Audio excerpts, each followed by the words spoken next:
Alright, let's do this thing before I decide it's a bad idea. Hello, I will now ramble about Elevation's corp cards for an extended period, and then rate them. If for anybody who doesn't know who I am, which is all of you, hi, I'm either Chuffbot or Vicetron, depending on when I made the account. I've been playing Netrunner for about 10 years. That's a lot. I've won some smaller tourneys, I've placed well at some regionals. I ain't been to Worlds because I'm not made of money. I'm mostly known for constructing kill decks that suck to play against. If you've ever played against a really awful biotech, my bad. I'm not much of a JNetter. I'm on there sometimes, but I'm really more into locals and in-person events. For me, Netrunner's a very social game. I enjoy the in-person stuff there more than the technical.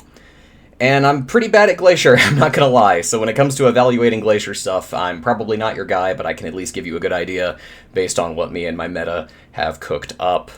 Alright, we're going to be using a 5-point rating system. 5, this thing is meta shifting, it's a strong build around, it's potentially best in slaughter roll, really, really good. 4, solid, few notable issues, if any, strong. The big thing that separates it from a 5 is that it's less exploitable. That's going to be a major thing there.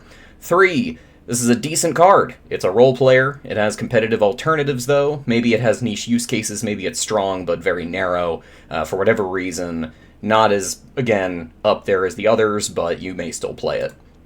2, not great. This is a card that has clear weaknesses. It's outclassed in its niche. For whatever reason, it's a hard sell. 1, Now please remember, all of these ratings have nuance, both that I just listed and in general. A strong 2, a light 3, these are a lot closer together than maybe the ratings may seem. And lastly, a low rating does not mean that a card is not fun. I am going to say very mean things about some cards that I really love in this set. You're going to see momentarily. And after a quick pause to sip my water, we are talking about Leo Construction Labor Solutions. This thing gets 4 border controls. I really can't overstate how good a deck full of border controls can be. There is a lot going on there. Ending the run is very, very good. HB already has all the best ice in all but one of the bioroids. That's kind of amazing. Isaac Liberdade, however, is going to be vile. This thing lets you make an even bigger Bran. Bran is like the best piece of ice in the game. Making him even larger is very, very silly. And Mitra lets you keep the runner in Purgatory, uniquely well in this deck. We will talk about Mitra, I promise. Also, this just combos well with a lot of the other new cards. Leo really feels like an idea that they put a lot of thought into, both for the greater set on the whole and the ID itself. It's really impressively put together. I like this thing a whole lot. Poetry Luxury Brands. This gets 3 models out of 5.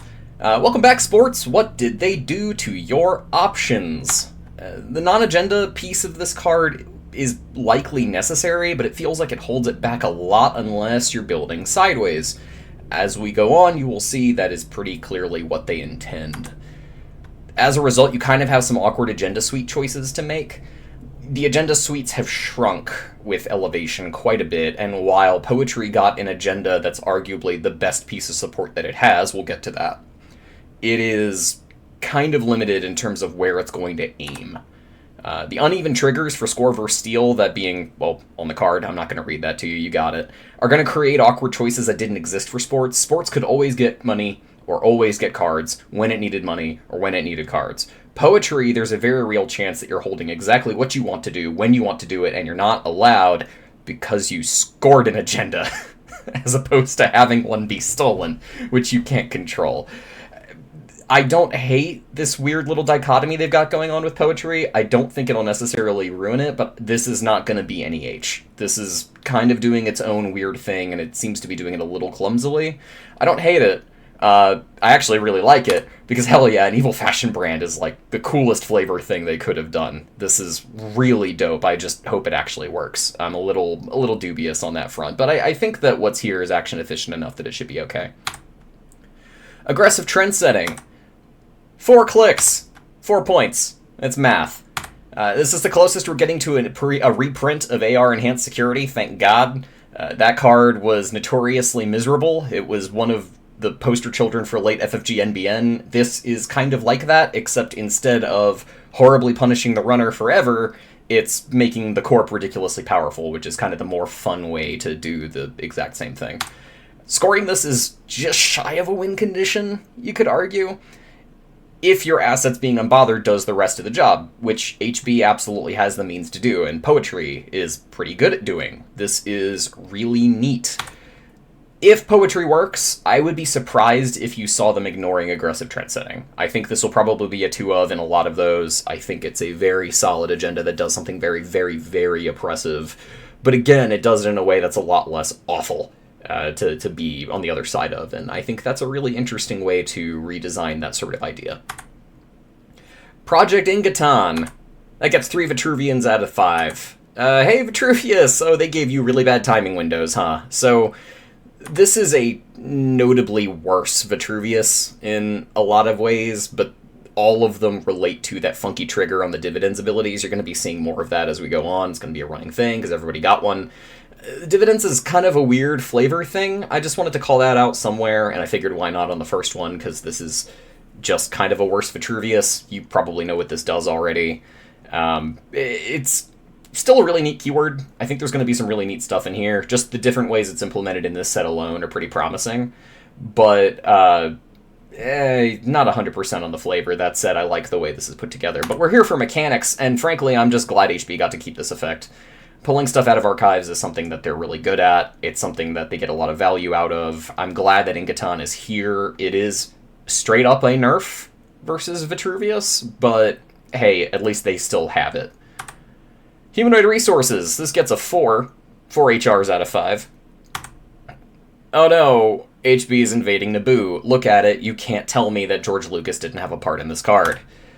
It's a lot less versatile than Rashida. You can kind of tell that this is sort of doing the same acceleration trick that Rashida was doing, but it eats your whole turn, which is bad. However, it's an incredibly efficient turn if you want to do the things that it does. I really like it for that. Anything that gives you additional clicks makes this considerably better, because then you get to actually use the stuff, which is really, really nice. Notably, though, you can't wage workers this, because that's a different kind of proc than just spending 3 clicks. That said, the thing I'm most excited about with this by a mile is just slamming Big Deal. I'm not going to lie to you. Like, having $13, going up to 17, drawing cards, installing an agenda, installing something else, slam Big Deal, score out. That is a violent, nasty play. I am very excited to do that to people. It's going to be very, very good.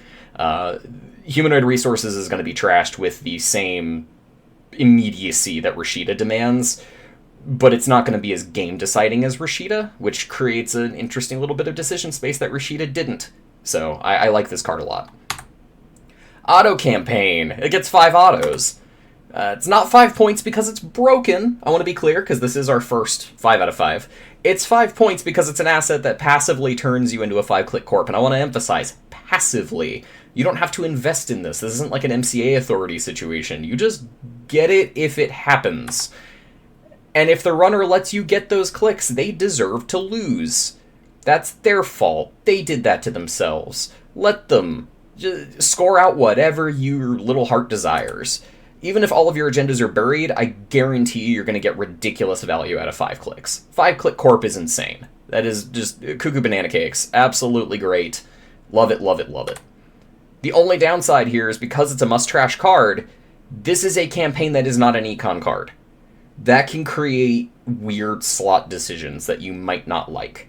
But overall, really good. Really, really good. And I actually think it's, like, shockingly balanced because it's so easy to interact with.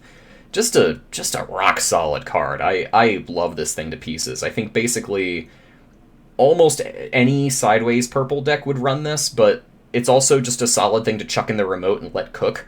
And then if it ends up eating a pinhole, haha, they spent a pinhole, and they spent it on auto, not your load-bearing upgrades. Like, this isn't your win condition, but it is absolutely great. I love this thing. I think it's really, really cool. Boommy. 1.0, new bioroid, very exciting. Gets 4 magnets out of 5. It's an angry magnet. It's a really angry magnet. Boommy is a hateful little card. The subs are scarier than magnets, but it doesn't end the run. So you kind of have to, take 6 of one, half dozen of the other, except in this case, you're forced to take the half dozen of the other because magnet's been rotated. I still really like it, though. A bioroid subtype at 3 creds matters a lot, especially, yeah, obviously for Leo. I think you'll be seeing 2 copies of this in most Leos, if not 3, just because a 3-cost, 3-strength sentry that does these nasty, nasty things and lets you end the run is really, really good. That is solid. Also, this just kind of directly hates on Ahri specifically. Just Ahri, only Ahri. Like, Trojans see play more broadly, but not much, and my goodness, does this just ruin Ahri's day something fierce. Magnet kind of did that already, but this is less rulesy and meaner, which I like all around. That's all. Mean Netrunner is fun Netrunner. We like that. We like that a lot. Scatterfield gets 4 gatekeepers out of 5. This is the new, put this in front of a nice asset, and it's in the faction that just got Otto. Is that all you're going to put behind it? Heck no. You're going to put whatever you want behind this, because it's just good. I'll put a spin doctor behind it, see if they run it. It's extremely solid. I kind of love this thing. It's just strong rush ice at a reasonable price. It's good. It's very good. You can do pretty much anything with it, even if it ends up dropping to 0 because you ice it up with another thing. You now have an end the run code gate and something else for relatively low cost. If it is by itself, obviously it's better, but hey, that's fine. And then, yeah, no, it's not Gatekeeper. It was never going to be Gatekeeper. Gatekeeper was Premier for a reason. It was one of the best pieces of ice in the entire game of Netrunner. Scatterfield is not that. It won't be that, but it is easier to use, and its niche is very, very solid. I like it a lot. Nano Management. It gets 4 clicks. 4 points. That's math, baby. I'm not elaborating on this card. You know what it is. Moving on. Top-down solutions. It gets 3 clicks, because 4 clicks, 3 points. It's just math. Alright, I need to explain myself. So, top-down solutions is really good click compression, and it works at a fairly cheap price, as long as you want to do exactly what it does and nothing else, because it is not remotely flexible, and unlike HR, top-down solutions is really odd and narrow. Like, you do want to do these things. These are good.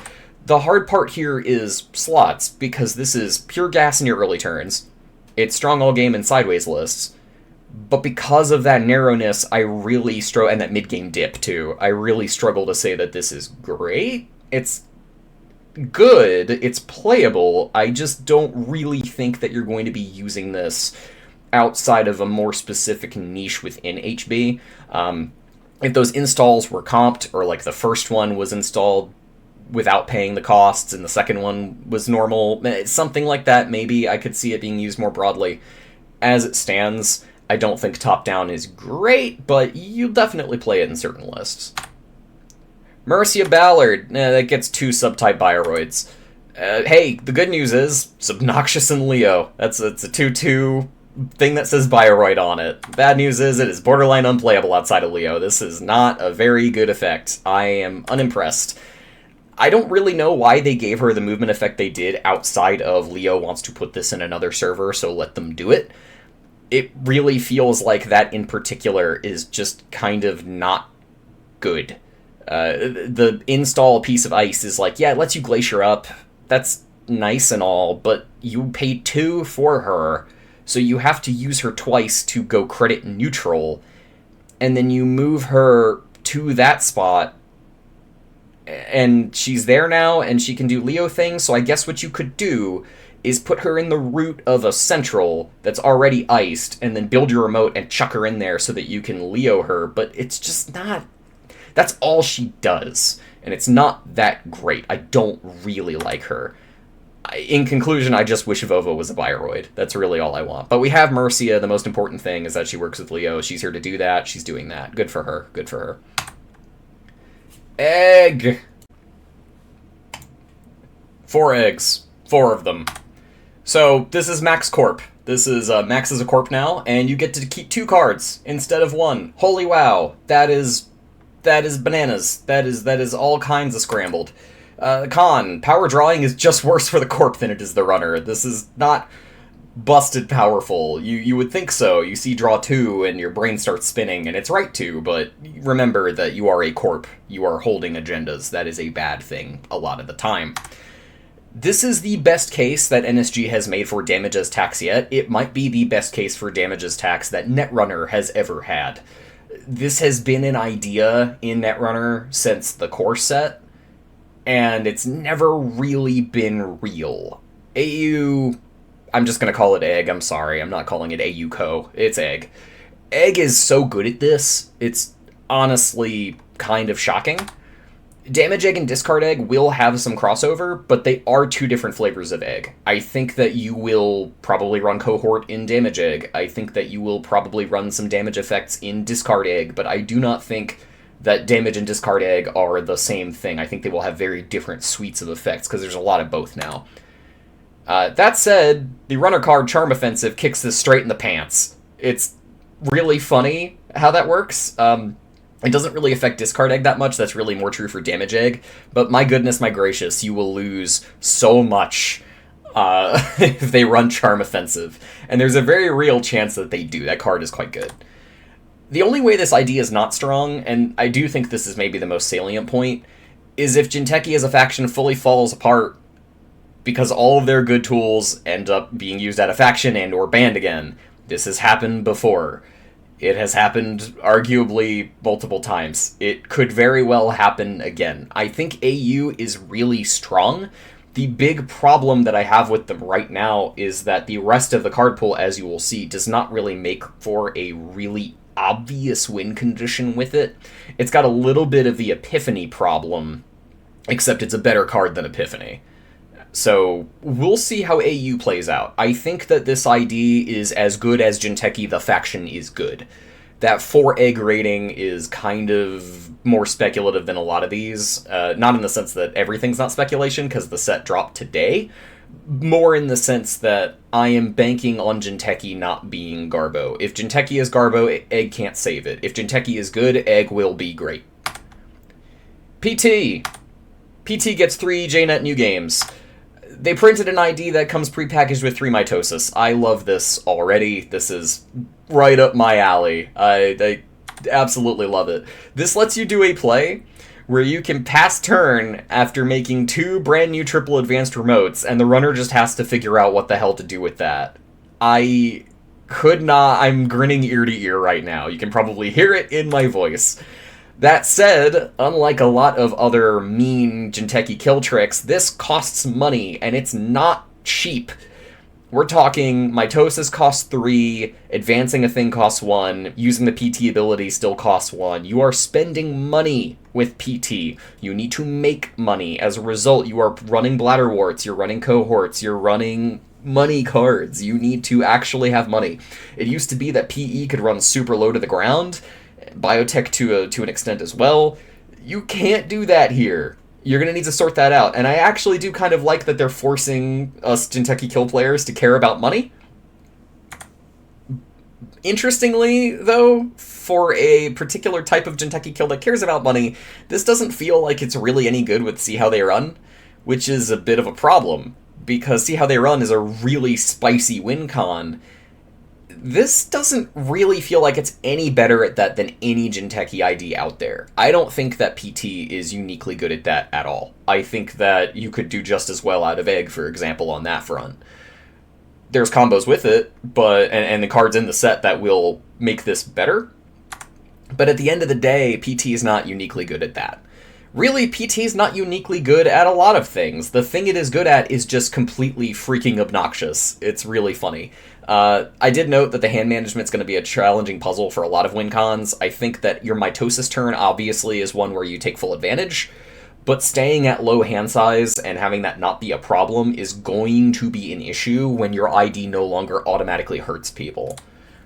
You're not PE, PT, you're not as good as PE, but we're going to get along just fine. I like this ID. It's not great.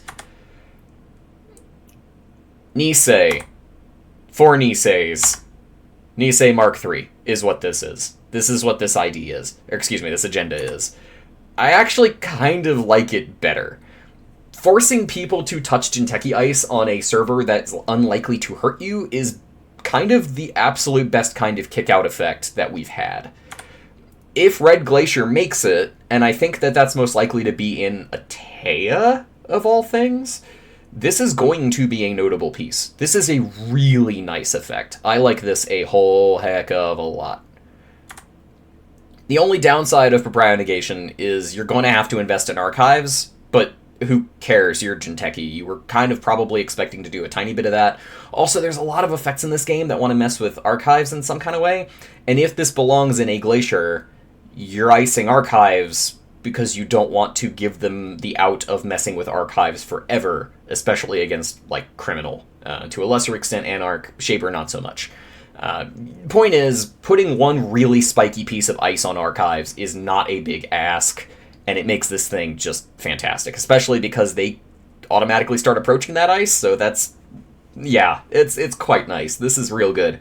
Rest in peace, Anansi. You would have loved this card. Serakulture. 2 Yagi-Utas. So, the cool thing is this is a fun agenda, right? This is a neat execution of dividends, and I mean that in both senses, right? Like, this is here to slam advancement counters out there when you have no business doing so. That is what PT wants to do. That is fun. We like that. However, it's a pretty win more card.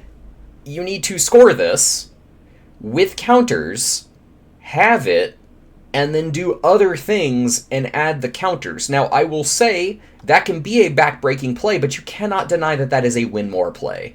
Serakulture can also be used in like a never advanced shell. You can kind of slam this out, score it, and then go from there, but then you're going to have to find a way to overscore it without overcommitting to that.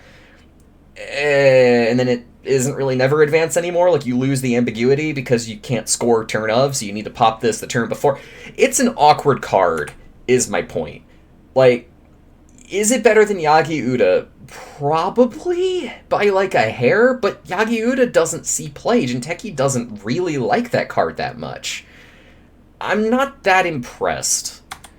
Also, this is just kind of a small bookkeeping thing, but that last, like, chunk of card, that you cannot score that card this turn, you couldn't do that anyway. As I understand it, this is past the window of being able to score things anyway. It's just sort of a funky reminder. I don't know why that stood out to me enough to make a bullet, but I did.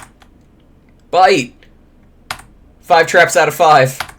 I'm so glad you're back. I was worried we would have a Netrunner without snare, but no, we have snare. We will have snare forever, and I could not be happier. God bless you, NSG. Moving on. 3 PEs out of 5.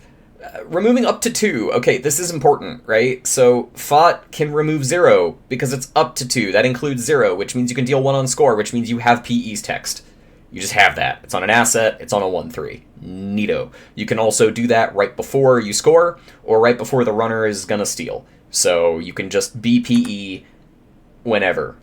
Doesn't really combo with Prana Condenser like you would kind of hope that it would. You can do it.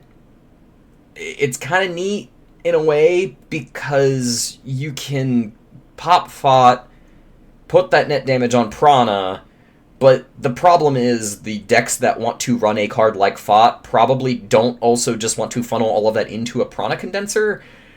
I'm not 100% sure on this one, to be honest, but in early, like, let me try a proxy kind of testing, I did not find it to be great. That said, the sort of, like, end-of-life new school PE was not my specialty, so I might be off base on this one, I'll admit that. I don't think a runner threatened by this card is going to let it live. I don't think that a deck that wants to run this card can defend it, but it does put you a click and 2 credits up, or technically just 2 credits up, but it does put you up, is the point. You are up when you run this. This is good, especially if you proc it at least once. Anything after that is gravy. So you have to kind of remember that this is a fairly expendable asset, but it does its job. The 3 damage pop into Blood in the Water is a pipe dream, and I am absolutely going to chase it. It is not a good idea. You probably shouldn't do it. Will I do it? Absolutely.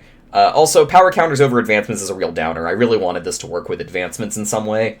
There's some neat stuff that works with advancements in this, and I don't think that this one really is at its fullest potential as a result. But I don't hate it. It's a perfectly playable card. I will put this in some of my PT decks for sure.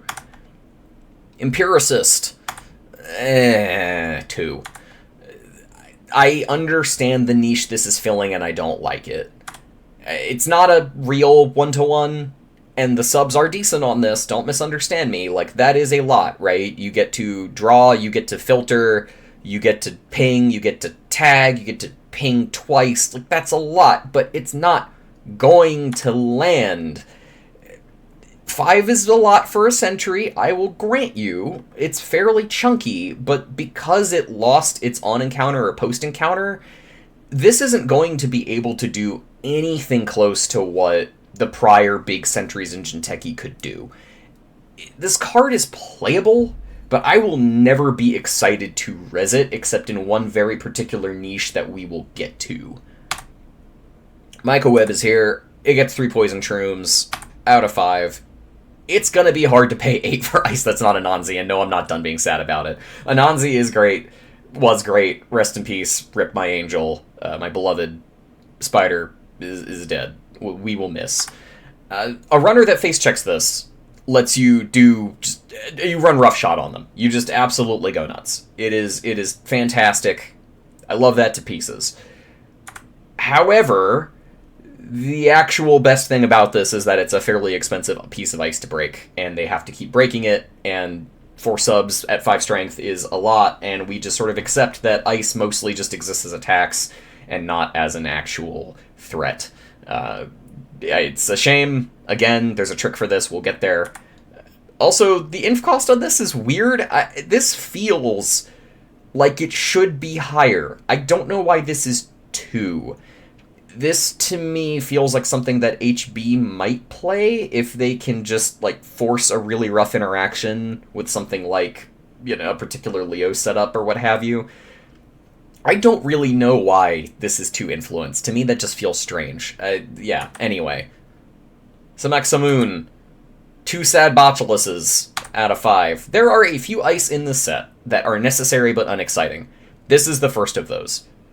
I do not like this card. I recognize that this card is needed. It is a Wall of Static replacement. That's why it's what it is, right? It's red now, and you can't cheat through it. You have to break it with a Fractor. It's kind of a barrier swordsman. It's better than swordsman. That's why it's not lower. But you're almost never actually going to be excited to res this. Especially because AI is so much less of a thing now than it used to be, which is good. Cheating effects, like your botuluses, your boomerangs, your stuff like that, they are replete. They're all over the place. So Semak has a niche. It is a useful card. But I really don't like that it's a Jinteki card. That bothers me. I don't like seeing Jinteki get left holding the bag on what is a 1-inf tech card. That is rarely my favorite thing to see. When a card is released, and especially in the case of a tech card, I want this to be neutral. 3 net damage is a lot. That is what makes this a Jinteki card, but I definitely feel like there could have been another punishment that was plenty punitive and allowed everybody to run this, even if it was a neutral inf, over making it a Jinteki card. As it stands, I don't want to play this. I'm gonna have to at certain points, but I'm gonna complain about it. Peer review. 3 grant monies out of 5. So 3 creds plus an install is good. Right? That is good. That is a good thing to do. We like especially that this does not force a new remote. That is something that Jinteki struggles with a lot. However, oh, and the fact that the reveal is a non-issue. Yeah, I made a note of that. It's most of the time, reveal cards to people is like such a small thing. If anything, it actually stands to benefit you in many cases. But the question is 3 cards and an install actually worth a deck slot? I'm not sure. Credits are kind of the crappy use of one-click, right? Like, they're the one that you're never, ever happy to do. Clicking for credits is not great. And peer review offers you kind of a limp econ card with an install stapled onto it. And, it's fine. It's playable.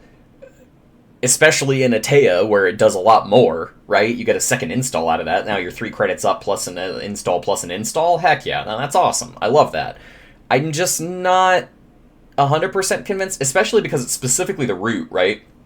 So the play with Atea is you slam one of your many upgrades into one remote, you ice up the other one most of the time, or you're playing like a never advanced type thing and you're being ambiguous and you go root. I don't know. I think this is mathematically good, but I don't find it exciting, and I do wonder if it's actually going to see slots. This is one of those things where the whole putting numbers on the ratings thing is kind of biting me a little bit. I didn't want to, but I figured it kind of gives you a sense as to how competitively viable I feel a card is. And this is viable. I just don't know if it's going to see play. And yeah, I kind of think those are 2 related things, but they're also separate, so here we are. Oh god, okay, let me take a sip of my water. This is Mitra Aman. It gets 5 hands of sincerity. You can no longer run a server without running into the worst piece of ice in the deck. If there is a face-down card in the root and a single piece of ice, rezzed or unrezzed, Mitra says, you have to respect me right now, because any given piece of ice in my bin or in my hand is live. If there is a piece of ice you cannot handle, I probably have it, and I will make you touch it, and you will cry. Econ, this gives you 3. Remember, we just looked at peer review, which gave you 3 and an install, okay? Mitra says, have 3, but then also do the ice shenanigans. That's bananas! That is a lot! This is especially effective in any trash-heavy deck. Egg is gonna love this, but realistically, basically everyone's going to love this. Anybody that's really ice-heavy. Also, it's 2-hole influence! So any ice-centric list is going to be able to threaten Mitra. Realistically, you have to look at their list and say, if I don't know what their influence is, and I see a card in the root and a card in front of it, I need to understand that I am at risk if my rig is not done. And I don't mean most of the way, fellow criminals. I mean done. Actually done. Of all the corp cards in the set, and I don't like making these calls because I don't enjoy the, oh, you should ban this, blah, blah, blah. This feels the most bannable to me. In a set where Jinteki kind of doesn't seem fantastic or, like, wholly cohesive, Mitra seems way up relative to a lot of it, and that kind of has me nervous. I want Jinteki to do great things. I am not convinced that it will if Mitra is where we are going. I don't love that. And yeah, just, like, really emphasizing here, I love making terrible forks. I mentioned up top, that's a thing that I like, but this is a horrible fork. Alright, it's NBN time. Let me just sip my water again. Nebula. We have a flip ID. I love these things. Like I said, made my bones with flip IDs. I love this idea. Nebula and Gemelong, I'm giving them two pills out of 5. Calm down, Timmy. It's barely going to fire. Yeah, alright. I'm gonna have to justify this one. I will do my best to do so in a timely manner. The strength of Nebula, to me, is not being a 4-click corp. It's forcing the runner to hit your iced centrals most turns. Which is what they are going to do anyway. Runners have never been this incentivized to run a lot across all of the factions they want to run at you, and NBN Ice is made of wet paper. Do you actually want to play a version of Building a Better World where you get a credit a turn and it's deferred to the end of the turn? Is that a thing that you want? Because I'm going to be real with you, that's pretty damn unappealing. I specifically mentioned that Funhouse is good here. I would adjust this slightly. You will be seeing more of Funhouse. Nebula is not the main reason. But the reason you want to run something like that here is because it is a piece of ice that is guaranteed to do something. In a current card pool where that's remarkably difficult. That said, I don't think you're getting to be the 4-click remoteless corp of your dreams. I don't believe it. I don't believe it at all. I don't think that's going to happen. The test games I have seen have done nothing but confirm this for me. There will eventually probably be somebody who puts up serious results with Nebula, who is just able to rock out fast advancing stuff that they have no business slamming. I understand that. But the immediate read on this thing is so different from the actual impression that it gives once you start looking at how it works. I'm not buying Nebula. I don't have any stock in Nebula. I don't think this is particularly great. I think that NSG gave these IDs a lot of thought, and I don't think this one is just like totally busto. Some folks just see 4 clicks on a corp and go feral. This ain't that. This is very far from that. Synapse. Oh, I messed up my animation. Whatever. It gets 3 tags out of 5. Hello, R-. How are you? This is a bit of a sore subject. So this is very clearly an NBN ID that is meant specifically to not kill people, because this is profiting from tag removal by rewarding you with installs. Kill decks don't care about installs like that. They gotta do some, but they don't gotta do a lot.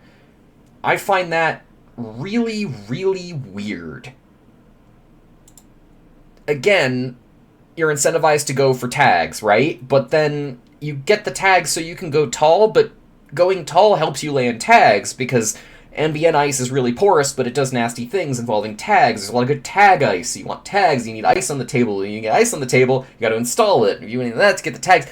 There's a weird interplay here that I don't know that I really like.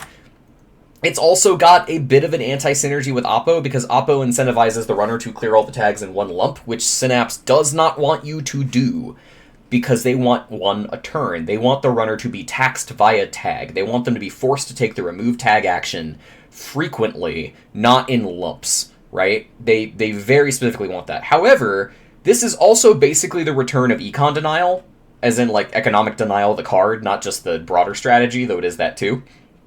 Because now we are at a point where value public trail is just a thing you are going to do. You're going to do that all the time. You are running 3 public trails in basically every Synapse. You are throwing these at people. You're saying, hey, give me $8. Don't have $8? Take a tag. Okay, now I'm going to do things with that tag. That is neat. I really like that. I don't like what it fuels. I wish the text on the card was just a little bit different, because I like the incentive it creates, but it just doesn't quite work how I want it to work. Anyway, I am skeptical that you are going to click this even half of the time in any given game. I do not think that you are. I think that you are going to mostly... Because the click is basically saying, hey, I want to pretend to be R+, for a bit. And I just don't... I don't think that that's especially good. I think that you are far more likely to force them to do it for you. Outside of the event where they have multiple tags and or they float one that you don't need for all of your other tag-related shenanigans that you're going to be doing, I think you would much rather have the runner do the work for you while you play your game entirely unimpeded, effectively gaining clicks and money out of them.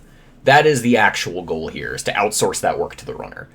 I'm not 100% sure it's going to work that way, but I'm a lot more compelled by that than I am by Nebula's "you could be a 4-click corp sometimes when the runner feels like it" idea. I will play this. I love this kind of thing. This just like, I'm putting the hard choices on the other side of the table, you deal with it thing. But I am not fully convinced this is actually good. I think of the new IDs, it is the one with more potential. I think it's way more likely to create board states and game state that runners just hate, which is good for the corp, obviously, but I'm just not wholly sold on it yet. But that's why it's a 3, right? Because I do have some hopium for this thing. Embedded reporting. 3 journalists out of 5. This is the dividends card for yellow. This is a powerful effect for NBN in particular, but I'm not sure they really needed it. NBN is pretty good at operation stuff in general. They also have access to stuff like Gaslight, so it's a little bit weird that this is what we got. It suffers for the comparison to Weyland's equivalent, which kind of resembles Atlas. We'll get there. But I think NBN players are used to comparison being the thief of joy. This happens a lot, to be frank. The timing on this is not good. So the whole dividends paying off in your discard phase thing really is not great for this in particular. The upside is that you get 2 tutors per excess counter, which is not nothing, certainly. You can also only do it once, and it adds it to the top of R&D. It's really awkward. Now, you have to show them the card that is now on top of R&D and put it on top of R&D, right? So, like, you're saying, hey, I have stacked my draw, I am getting this thing, unless the runner finds a way to force a shuffle, or they force me to force a shuffle, I'm getting this back. It also... It works, right? Like, it protects R&D a little bit, there's kind of that layer to it, but does it, though? I don't think that's going to serve as a sufficient reason to do what you're doing. And also, yeah, it notes that, like, after discard phase means that you could potentially pull combo pieces, so, like, if you have another effect, maybe on their turn or whatever, that allows cards to move, you could get it back. This is really edge-casey, though, because, again, this isn't a draw effect, this is on top of R&D. Really strange. It's a 3-2 in yellow, right? Like, that is inherently valuable, and an operational tutor is a nice thing. I like a lot of things about this. I like the flavor of it a lot. I like that it's dividends 2 for every advancement counter. I'm not really convinced that this is going to fuel something that wins yet, but it could, and I'm hopeful. Next big thing. Yeah, this gets 4 Ticketmasters out of 5. This is just great. Now, granted, it is partially aided by the fact that NBN has no 5-3s right now, which is bad. That is an unfortunate place for NBN to be. But the good news is, next big thing is literally the next big thing. It's also the only thing. It's fantastic.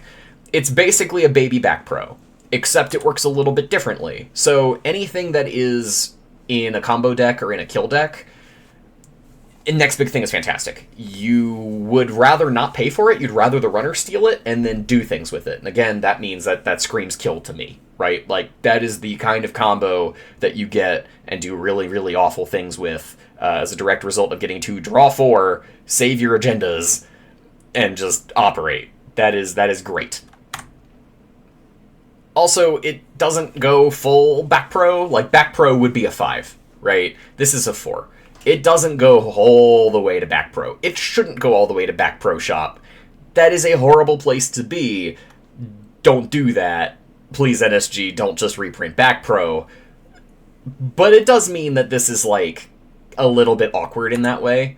Also, we said 15 minutes in the thing, and I know that's a broader thing, but I like to pretend that the fact that this works on both sides of the table is a 15 minutes reference combined with the flavor text there. That it might be, it might not be. I don't know. I won't put it past them. They know their history. Idiosyncrasist gets 2 dancing peanut butter jelly time bananas out of 5, because it's probably not a good sign when the first clear synergy is the giant banana building. I don't think that there is actually a yellow trap advanceables deck. If that exists, it's still probably not going to run this very much. Prov is bad. Things that Prov likes are mostly bad, except for Mesnechesvo. This is not great. I like the math on it, right? Like, 1 advancement counter is a 5 credit swing. Every one of those being a 5 credit swing is really, really silly. But you can't just trash it like an NGO front. You have to get back around to you. They have to go touch it. And in NBN, like, what are they afraid to touch it? I don't think they are. What are they afraid of? Check a Scion? No, whatever. I don't see that as a big issue.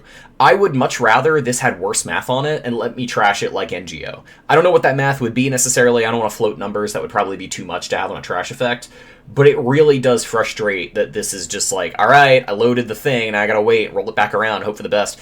I would run this in PT, but at 2 influence, it's kind of cost prohibitive. So I don't really like it that much. I wish I did, though, because this is, again, the math on it is pretty neat, but I just think the way it works is not to its benefit.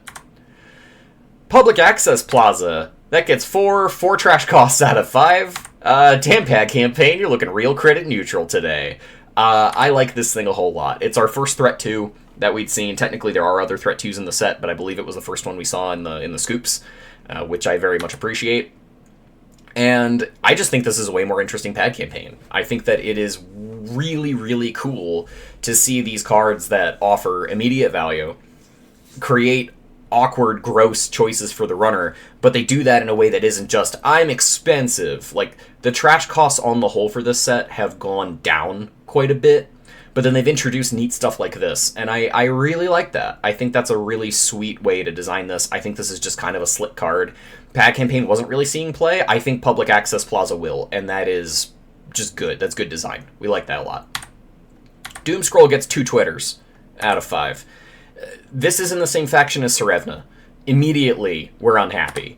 The third sub is basically irrelevant. We don't care. So we look at this, we see a 3-3 with 2 subs on it.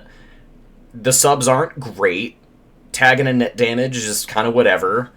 So then we compare it to other 3-3 sentries, and the difference between this and Drafter is that Drafter does things. Drafter does a lot of things. If you fire a Drafter, you're in a bad place. It's not necessarily game-ending, but it's not game-winning. Doomscroll doesn't do that. Doomscroll's just kind of limp. It's not unplayable, right? Like, you could run this, and you wouldn't even hate it that much, but it's not good. I would rather run Serevna and either catch people out when they don't have a breaker, or force them to only break the one sub and then get exactly what I want out of it once. And then they still have to run it. They still have to break all the subs most of the time. It's a lot better. It's a lot better. Doomscroll will not be replacing Serevna. If I want to go Oops All Centuries, I will play this, but I am not remotely excited by what Doomscroll is bringing. NPOT, 4 neti pots out of 5. I have a pro-threat bias. I think it is the coolest keyword NSG has introduced. This is a great example as to why I think that. I think NPOT makes such good use of threat to create scaling ice. This isn't the first time we've seen it. You know, we've seen Botu do it. It works really well there. I would argue it's even better here. I think that this is just a great value for money piece of ice, right? Like, if you throw Ice Ice Hedge Fund and you res this, you're immediately happy. Because the runner looks at this and goes, well, I'm either getting my run ended or I'm spending $3, which is almost the res cost already. The moment it hits threat 2, it is no longer viable to break a subroutine with money. You have to actually find your breakers and solve this thing. It is a code gate with 2 ETRs. That's great. At threat 4, fantastic. Holy crap. What a piece of ice. What a piece of ice. Like, this is awesome. I want more scaling ice so bad. I love threat. I love what it introduces to all the different areas of the game. And NPOT is just like, yeah, I already talked about all of that. The third sub is just all benefit, by the way. I'd be perfectly happy if it just had the first 2. I'd be reasonably happy if it said end the run, if the threat level's 3 or higher, end the run, and that's all it did. It's just great. I love this thing. This is an awesome, solid, really good piece of ice. If you actually want to keep the runner out, if you're playing Synapse, or you're playing a kind of Nebula that really just like desperately wants to keep people out of the centrals, this is about as good as you could hope for. I really like this. It nearly got a 5. The only reason I didn't give it that is because I think there's a couple of little areas that maybe it could be a little bit better. I don't think it's broken or game warping. I just think it's great. I think it's a really solid piece of ice. I love this thing. Bigger Picture gets 2 Let's Go Gamblings out of 5. This is such a win more ass card. So, if the runner is floating tags against NBN, you should be winning. You don't need this. Why do you need this? You don't need to be... One tag should be either lethal or potentially horrible. Bigger Picture says, no, you're not tagged enough, right? So we're going to give you another one. Okay? Like, again, the problem with piling tags on the runner is not that once they start floating them, oh man, what am I going to do? I haven't hit the magic number yet. The problem is it's really hard to get a runner to float tags. If they're doing it, it's because they've decided that risk is worth it, and then Bigger Picture is not going to help you. They've probably floated several at that point, so you don't care. I don't see when you'd feel so confident in your board state that you'd be like, oh, heck yeah, I'm going to take 5 for each of these. Oh, I love this. This is great. It's a gigantic credit swing, right? Like, 5 loss, 5 gain, heck yeah, absolutely. But again, right, we're looking at a scenario where they have floated a tag, and you have played Bigger Picture with the expressed intention of making a 10 credit swing, but you had to tag them in the first place. They almost certainly didn't float. That wasn't free. I don't buy it. I don't think that this is actually working. I think that if you're in a game where this is getting you ahead, it's getting you ahead because you're already ahead and you're throwing banana peels behind yourself. I don't see a world in which that's good enough. Anyway, IP enforcement. 2 location pings out of 5. Let's talk historical for a second, right? I know my tags. I know my tag punishment. There is no tag punishment that's ever been as effective as just killing the runner. There are brutally effective tag things, but all of them keep the runner in the game. Killing the runner doesn't. This doesn't kill the runner. The point swing potential here is massive, though. Let's not pretend it's not, right? Like, it's really good. You pay X amount. You remove the same X of tags. Let's say it's 2, right? Let's say you want to steal that 3-2 from earlier. You pay 2, you remove 2 tags, you take the agenda that they stole earlier, you slide it over, and you get a token on it. That's great. You could do that with Remastered Edition, you could do that with the 3-2 I mentioned earlier, you could do whatever. If you want to get real pie in the sky, you could do 3-3 and 3 and get yourself another proc of the Not Back Pro that they printed.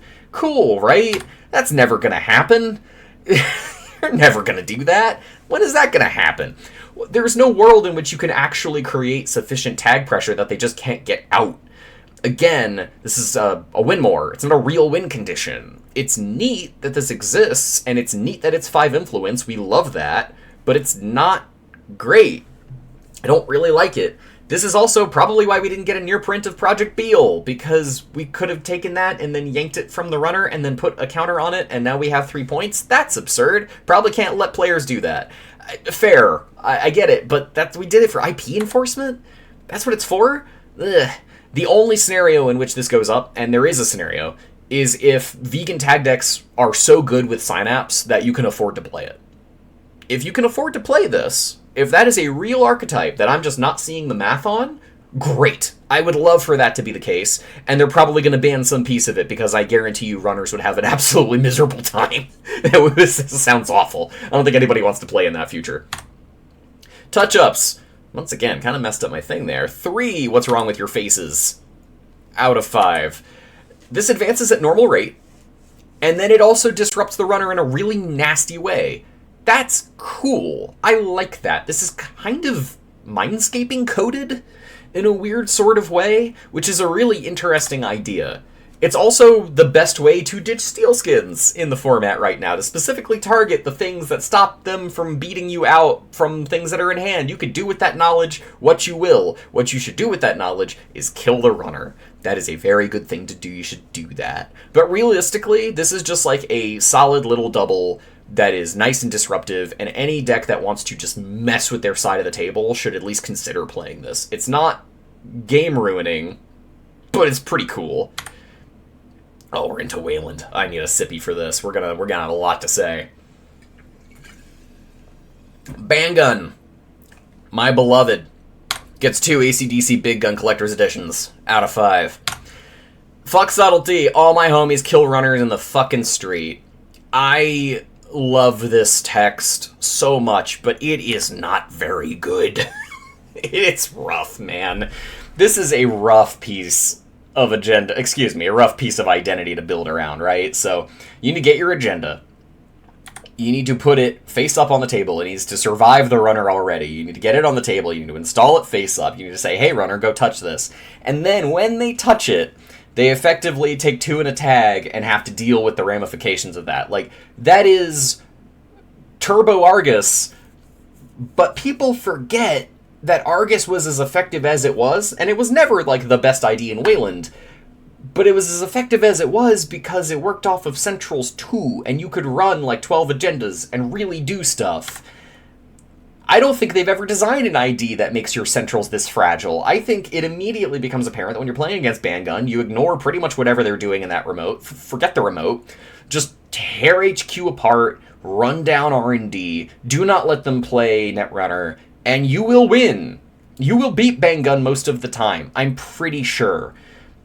That said, this is my favorite corp ID of the set. I love the flavor here. I love that it goes full Weyland. Like, this is so cool. It's not good, but I really love it. Oh, man, I can't wait to play this more. This is so cool. It's not going to be great, though. If it actually comes all the way around, I will be shocked. Zvicky, however. 5 Adam Smiths out of 5. This is the biggest glow-up that anything even resembling Building a Better World could have hoped for. This is bananas. I am shocked that this does what it does. You gain credits through operations and agendas very, very easily in Weyland. That is what you do.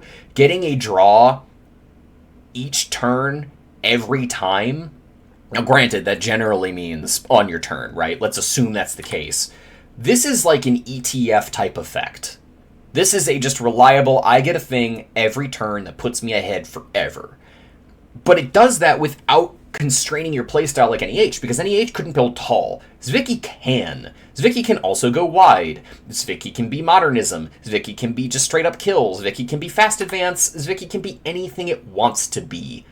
Oh my goodness. It does everything. Now, that said, you really want to use it in decks that want to combo, right? Because you're drawing more pieces, so if you need to assemble your pieces, if you need to build Voltron, you gotta find all of your lions. This does that. It does that. It does that baked in for doing what you want to do anyway. This is wild. I love this ID. This is just great. I hope you're braced for Findom. I hope you're ready to watch their bank account go up and then get your sensitive parts stepped on, because that is what Zviki is going to do. Speaking of, green mail. 4 green is not a creative colors out of 5. I don't know if NSG is phasing out bad pub. That's not a thing that I'm privy to. But if that's what they're doing, this gives me hope that that's going to be really cool. I love this. This is such a cool way to redesign Hostile. Needing an additional forfeit trigger to get the net 4 is a little bit rough, right? Like, we're used to, hey, I slammed out a 2-1 and I got net $5 in a bad pub. Here, you get a refund on what you put out, so you get a point for your turn, basically, which is fine. And then you just find one of the many, many ways to sack an agenda, and congratulations, you're up another, and now you've made, effectively, a multi-step hedge fund happen. Okay, awesome. That's fine by me. Also, it triggers Zviki, so you're very happy. Being able to play a 2-1 without poisoning your ice for the whole game is great. We love that flexibility. It also makes Biowak free, which we will get to, but this is just a really solid 2-1. If you're going to do a 1-pointer, this is the kind of stuff I love to see. I either want them to be crazy game-shifting things, or just straight good, to the point where I consider compromising my agenda density to run it because it's that nice. And Green Mail puts me in that position. I like that puzzle. I like that a lot. Off the books, new Atlas. 3 Atlases. 3 Atlases out of 5. It is notably worse. The timing window from dividends is not fantastic. That said, it's a universal tutor, and it still goes to hand, which is better than on the top of R&D. It still gets 3, though, because the sheer reduction in power here is significant. Things that were running Atlas before are not necessarily going to be running off the books to the same extent. Calling your shot with the reveal before the install actually does have situational benefits. I like the fact that you can grab a piece of ice that you know they can't handle, slap it in the remote, and say, hey, leave me be, don't make me res things. I don't want to, right? Like, there's a lot of neat stuff you can do with that. You can also, like, grab an upgrade, chuck it in the remote. If it's really nasty, that might scare them off. You can grab things that do things and put them places, and then the runner, with that knowledge, is disadvantaged. Again, reveals are rarely negative for the corp. They are basically always okay. Expose is bad, reveal is fine. And Off the Books leans into that in an interesting way. It's still not as good as Atlas, but it's pretty neat. And again, I just noted that if you're able to proc things in an interesting way, you can go in excess of hand size. In this case, that's more applicable because you're adding straight to HQ, right? So you end on full hand, you pop an Off the Books counter, you search a card, reveal it, put it in your hand. You're at 6. Congratulations. You're probably not pulling agendas with this anymore, because it used to be with Atlas that you could pull that to just fast advance or you know, do whatever kind of rush you were doing in decks like Titan Transnational. You're not doing that here, but it's still pretty neat. Anthill, 3 Bugs Lives out of 5. Of course, the Weyland Rashida is expensive, right? 3 with 1 trash is not great. And the good news is, if you throw this down and if you res it, the runner basically has to run it. You're forcing them to spend a click and a credit. The bad news is they can run it before you get your goodies, and the 1 proc ROI is really not good. You net 1 credit for your effort. That's bad, bud. That's not very good at all. It is nowhere near as good as Rashida, mathematically. It also forces a heavy focus on cash over cards, which is a very Weyland thing to do. It's better for slower decks. There's also maybe some mob stuff here, but I kind of doubt it. You're more likely to, like, excavate this thing, or extract this thing, rather. And that does have some interesting stuff. Like, I think it has some neat use cases. I just don't really like it as a card a ton. But it's inarguable that this thing, if it goes off, is massive. And I like that it puts pressure on the runner. And it's just decent. It's a solid card. That's why it's a 3, right? Like, this is on that lower end of 3, but it's still a 3. I can't really complain about that much. Plutus. 5 money printers, baby! 5 money printers. Of all the must-trash assets in this set, and there are a lot of them, this is the most trashinest. I love Plutus. This is so cool. Again, reveals are not a downside. I will say that every time until people understand that revealing things is not a problem. The first res alone is a click that you basically didn't pay for. Or in some cases, depending on the agenda forfeit, got paid for. That's nutty. That's really, really good. Holy wow. And it just gets better from there. Look at all of the purple and green transactions in the game. I am not going to put them in front of you. You know how to use Netrunner DB. There's no way you're watching this video and don't. Tell me you don't want to play those clicklessly. Greasing the Palm. Red letter day. Listen to me. Red level clearance. Holy lordy lordy lord. Also, you might even play Armed Asset Protection. That's kind of wild. Holy crap. There's some really cool stuff you can do with that. This is a pinhole magnet. You need to just plan for that, right? Like, there's a very real chance that you stick this in a scoring remote while you're working on stuff because it's just that good. You free your hand up, you draw your agendas into hand. While they're doing that, they got to deal with Plutus because they really don't want to deal with that. This card is great. This is just peak Netrunner design. Like, it's incredibly rad. I love this thing. I think it's legitimately incredibly powerful. I think that it enables archetypes that barely existed or didn't exist, as the case may be. I think it lets you get away with things that you have no business doing. I am shocked that, like, one of my favorite corp cards in the entire set is a Weyland asset.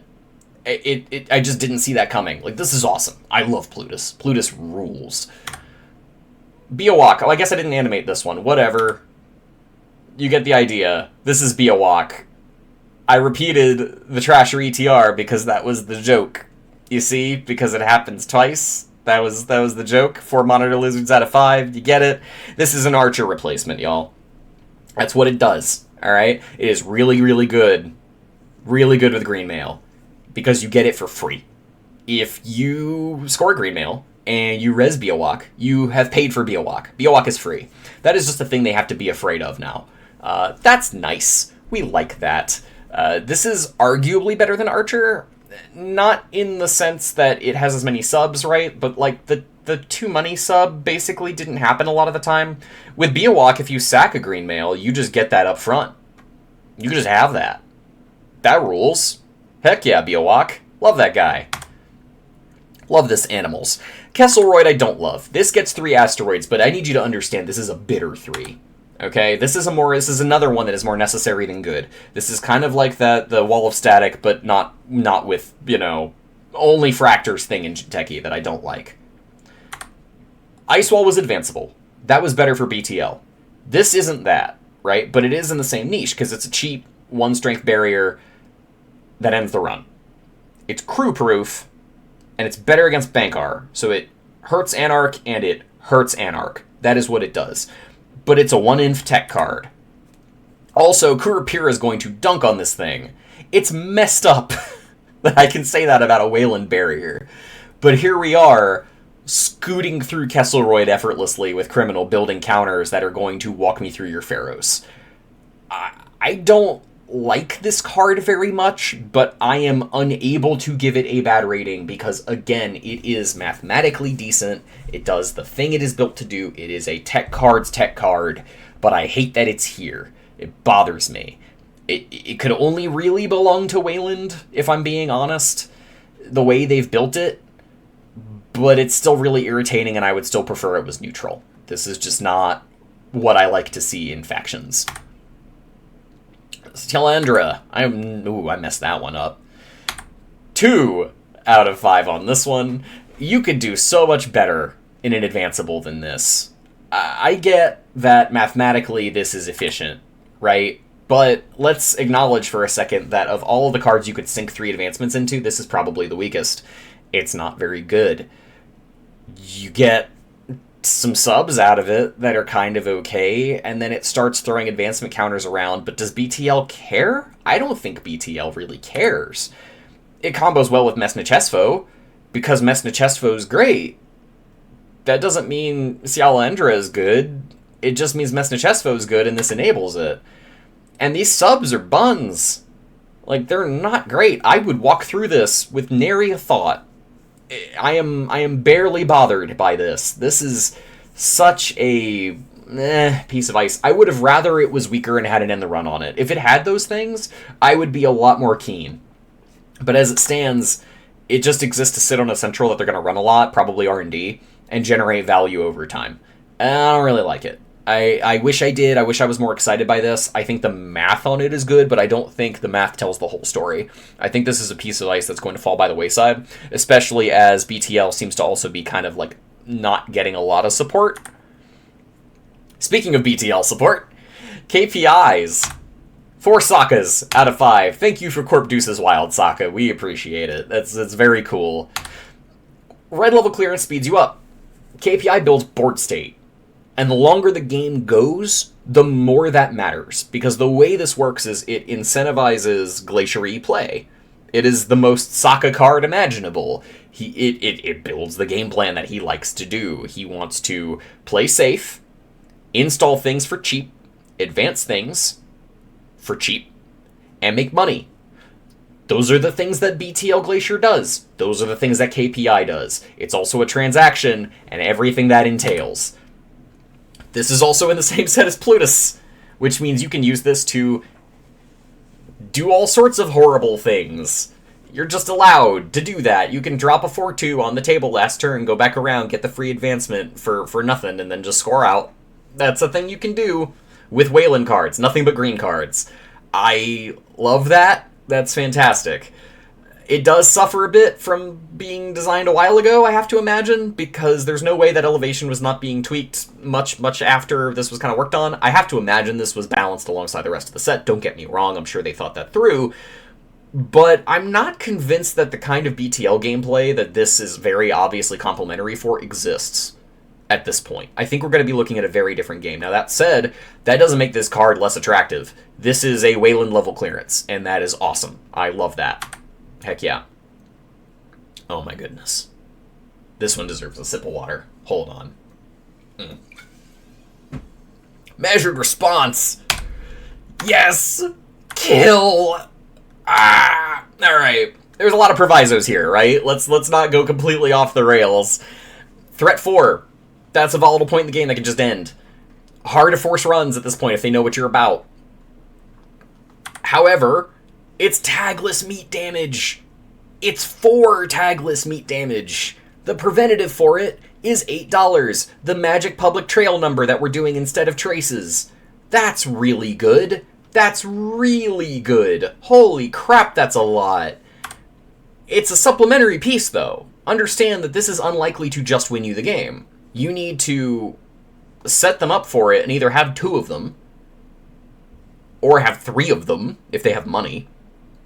Or, the real answer, combo them out and use this as part of it to apply additional pressure in a different way, right? Like, this is great with anything that wants to just run end of the line in a single tag because it doesn't care about tags. This doesn't say tag on it. You see the word tag? I don't. This is great. It is vulnerable in the same way that a card like Boom was vulnerable. 3 to trash is not nothing, but they're probably going to have to trash it proactively. That also means that it is a better late-game surprise out of faction than most kill cards. Not having to splash tag stuff for Jinteki is awesome, and NBN would love the ability to just shot kill somebody without a tag.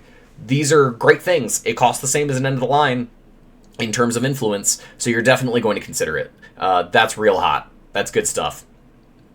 Love this card. Ugh. Brother, ugh. 1 star. This is the most do-nothing ice that ever said end the run. This is bad. This is really bad. Like, how are you going to use this in a way that actually times it correctly? How? How are you doing this? I don't see it. I don't see it. I don't understand it. This does not make sense to me. I think this sucks. A lot. I get that Cyberdex was too good. I understand that. That's why we have a virus now. But, like, this is buns. The one nice thing I can say about it is that you can rush behind it. It is a code gate that says end the run. Okay, fine.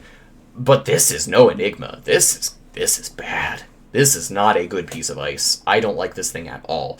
There are decks at which I will look at this and I will say, oh, maybe. But, like, I would rather run basically any in-faction alternative over this crap. I hate this card. I cannot stand this card at all. I think it is Garbo.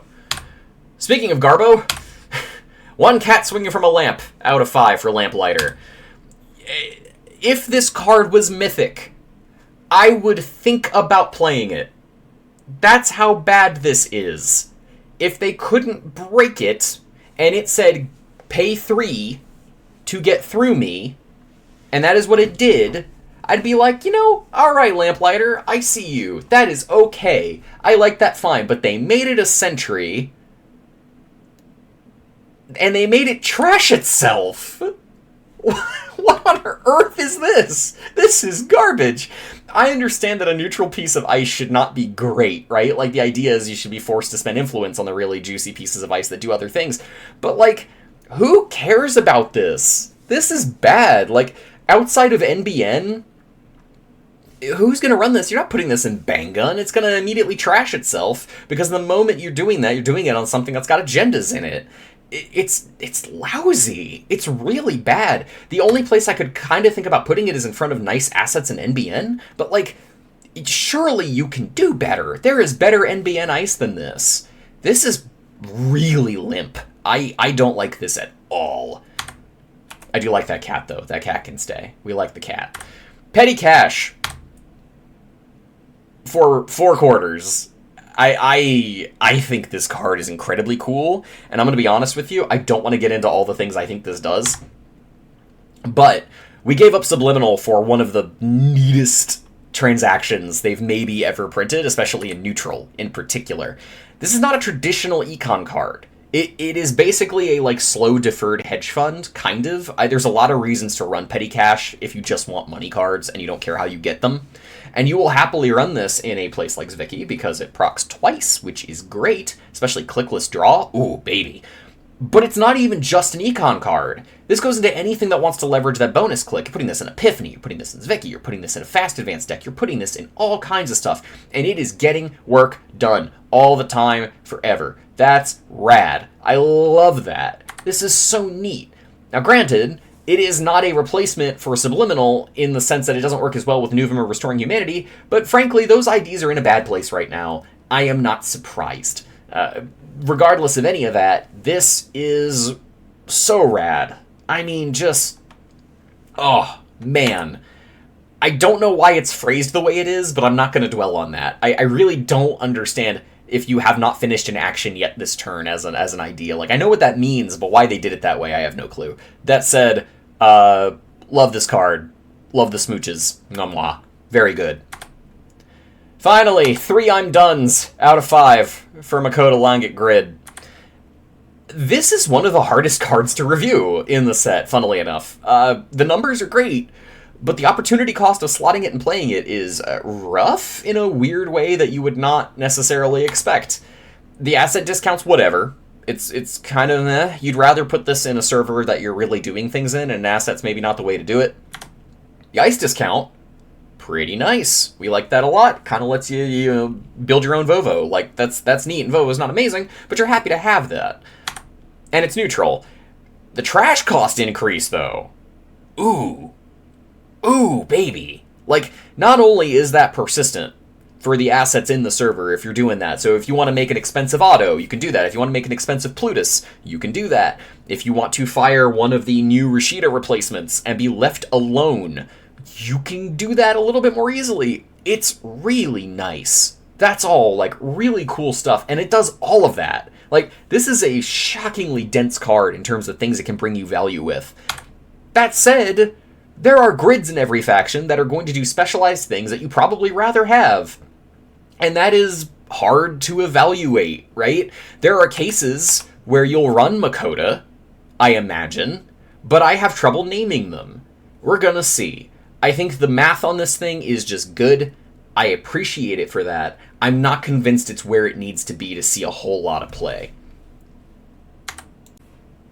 Okay, so let's wrap this thing with some predictions that are going to age poorly. HB's looking great.